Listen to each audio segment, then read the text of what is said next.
नमस्कार दोस्तों, कैसे हो आप। आज मैं आपको सुनाऊंगी एक मोरल स्टोरी, सबका अपना महत्व। एक समय की बात है, दो व्यापारी घोड़े पर सवार होकर व्यापार करने के लिए दूसरे शहर जा रहे थे। रास्ते में निर्जन और सुनसान रेगिस्तान था। ऊपर से चारों तरफ कड़ी धूप दिखाई दे रही थी। धूप और गर्मी के मारे उनका बुरा हाल था। थोड़ी दूर चलने पर उन्हें पानी का सरोवर दिखाई दिया, पर पास जाकर देखा तो वो उनका भ्रम था। कड़ी धूप से बचने का कोई रास्ता ढूंढ ही रहे थे कि उन्हें एक पेड़ दिखाई दिया, पर उन्हें यह डर था कहीं यह भी उनका भ्रम न हो। पर पास जाकर देखा तो वह झाड़ी नुमा पेड़ था, जिसे देखकर उन व्यापारियों को थोड़ा दिलासा हुआ और वे तेजी से आगे बढ़ते हुए उस पेड़ के नीचे पहुँचे और अपना सामान घोड़ों से नीचे उतारा। फिर दोनों पेड़ के नीचे विश्राम करने लगे।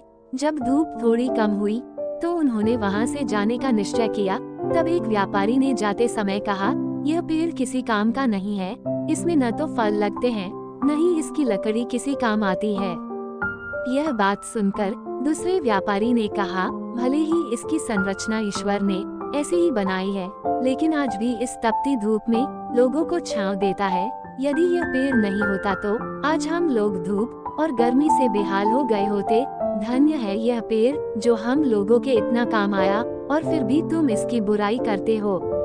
यह बात सुन दूसरे व्यापारी को अपनी गलती समझ में आ गई। जरूरी नहीं कि पेड़ हमें फल और लकड़ी दे तभी हमारे काम का है। सबका अपना महत्व होता है। दोस्तों, ईश्वर की बनाई हुई रचनाओं का अपना महत्व है।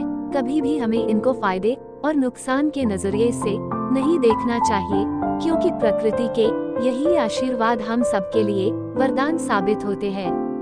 आज की कहानी आपको कैसी लगी, कृपया कमेंट करके जरूर बताएं। धन्यवाद।